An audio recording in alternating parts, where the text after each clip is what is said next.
মাত্র 15 মিনিটে রান্না করে ফেলুন এই রেসিপি। রান্নার এতটাই টেস্টি হয়েছে যে আপনারা না দেখলে বুঝতে পারবেন না। এখানে বেগুন দিয়ে আমি ট্যাংরা শুটকি রান্না করে দেখাবো।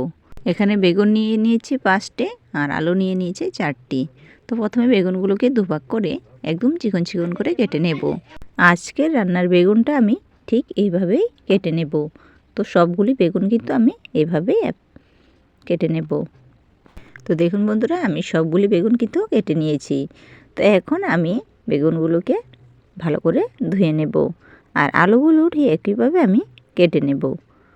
তো এখন আমি নিয়ে নিচ্ছি একটা বাটি, আর বাটির মধ্যে আলুগুলোকেও দেখুন এভাবেই কেটে নিয়েছি। একদমই চিকন চিকন করে পাতলা পাতলা করে কেটে নিয়েছি। এখন আলুগুলোকে একটু জল দিয়ে ধুয়ে নেব। তো দেখুন আলুগুলোকে একটু ভিজিয়ে রেখেছি, এখন ধুয়ে নেব। আর অপর দিকে চলে যাচ্ছি, দেখুন বাজার থেকে কী নিয়ে এসেছি। তো আজকে সেগুলি আমি আপনাদেরকে রান্না করে দেখাবো। এই যে দেখছেন ট্যাংরা, এখানে ট্যাংরা শুটকি বাজার থেকে নিয়ে এসেছে। ট্যাংরা মাছ তো খেয়েছে, তো ট্যাংরা শুটকি আজকে রান্না করব ঠিক একদমই সহজভাবে, মাত্র 15 মিনিটে। দেখুন ট্যাংরার যে কাঁটাগুলি থাকে, কাঁটাগুলিকে আমি দোনো সাইডে ফেলে দিয়েছি, লেজাটাকেও কেটে ফেলে দিয়েছি। আমি হাত দিয়েই কেটে নিয়েছি, আপনারা চাইলে দা দিয়েও কেটে নিতে পারেন। একদমই সহজভাবে আমি দোনো সাইডের কাঁটাগুলিকে কেটে ফেলে একটু জল দিয়ে ভিজিয়ে রেখেছি। আর আলুগুলো আর বেগুনগুলোকে ধুয়ে একটা থালাতে নিয়ে নিলাম। চলে গেলাম গ্যাসেতে। দেখুন গ্যাসেতে কড়াই বসিয়ে তার মধ্যে দিয়ে দিলাম সরিষার তেল। তেলটা একটু বাড়িয়ে দিলাম, যেহেতু আমি রান্নাটা একবারে বসাবো সেজন্য তেলটা একটু বাড়িয়ে বসালাম। এখানে কিন্তু আমি কোনো পাঁচফোড়ন ব্যবহার করিনি। একবারে তেলের মধ্যে তুলে দিলাম বেগুন আর আলুগুলোকে, দিয়ে দিলাম শুটকিগুলোকে ধুয়ে, তারপর দিয়ে দিলাম কিছু কাঁচা লঙ্কা চিড়ে, দিয়ে দিলাম হলুদ গুঁড়ো, দিয়ে দিলাম লঙ্কার গুঁড়ো, দিয়ে দিলাম স্বাদ মতো লবণ। বাস মশলাগুলোকে আমি মিশিয়ে নিচ্ছি। মাত্র অল্প উপকরণ দিয়ে আমি রান্নাটা আপনাদেরকে করে দেখাবো। আর এই রান্নাটা এতটাই টেস্টি হয়েছে, আপনারা অবশ্যই একবার বাড়িতে ট্রাই করে দেখবেন। ভালো লাগলে অবশ্যই একটা কমেন্ট করে জানাবেন। তো দেখুন আমি সবগুলো নাড়াচাড়া করে ঢাকনা দিয়ে মাত্র 5 মিনিট রেখে দিয়েছি। একদম হালকাভাবে কিন্তু নাড়াচাড়া করে নিতে হবে, না হলে কিন্তু ট্যাংরা শুটকিগুলি ভেঙে যেতে পারে। তাই হালকাভাবে নাড়াচাড়া করে আমি আরও একবার ঢাকনা দিয়ে রেখে দিচ্ছি। তো দেখুন এখানে আরও 2 মিনিটের মতো ঢাকনা দিয়ে রেখে দিয়েছি। তারপর একটু ভালো করে নাড়াচাড়া করে নিচ্ছি। তো দেখুন এর মধ্যে আমি আলু দেখাচ্ছি আপনাদের, ভেঙে আলুগুলোকেও মোটামুটি সিদ্ধ হয়ে গেছে। আর বেগুনগুলো যেহেতু একদমই পাতলা করে কেটে নিয়েছি, বেগুনগুলোকেও কিন্তু সিদ্ধ হয়ে গেছে। তার বেশিক্ষণ কিন্তু নাড়াচাড়ার কোনো প্রয়োজন নেই।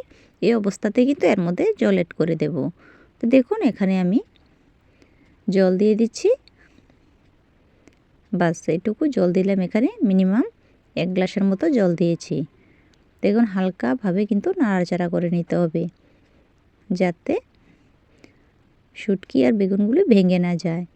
তো দেখুন তারপর আমি একটু ঢাকনা দিয়ে রাখবো। তো এখানে মিনিমাম বরফ আসা পর্যন্ত আমাকে ঢাকনা দিয়ে রেখে দিতে হবে। তো দেখুন খুব সুন্দর করে বরফ চলে এসেছে আর রান্না কিন্তু মোটামুটি হয়ে এসেছে। এই অবস্থাতে একটু নাড়াচাড়া করে নিচ্ছি।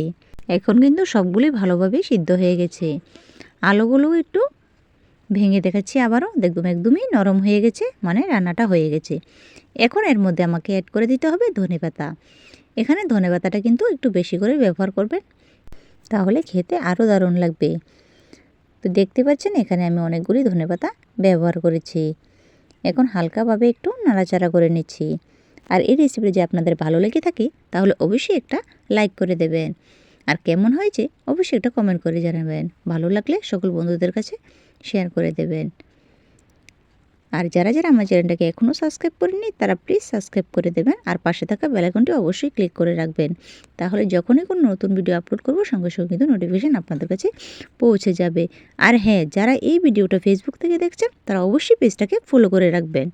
আমার রান্না কিন্তু হয়ে গেছে, এখন আমি নামিয়ে নিচ্ছি।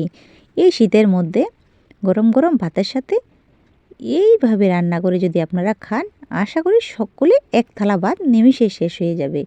তো দেখুন বন্ধুরা, আমার রান্নাটা কিন্তু এখন পরিবেশন করতে চলে যাব। তার জন্য প্রথমে একটা থালা নিয়েছি, থালার মধ্যে সবগুলোকে নিয়ে নিচ্ছি। তো দেখুন তো বন্ধুরা, অল্প তেল কম মশলার মধ্য দিয়ে এই রান্নাটা আপনাদের কেমন লেগেছে। আপনারা বাড়িতে অবশ্যই একবার ট্রাই করে দেখবেন, তারপর না হয় আমায় কমেন্ট করে জানাবেন। তাহলে বন্ধুরা আজকের জন্য এ পর্যন্তই, দেখা হবে না হয় নেক্সট ভিডিওতে। সকলে ভালো থাকবেন, সুস্থ থাকবেন, ধন্যবাদ।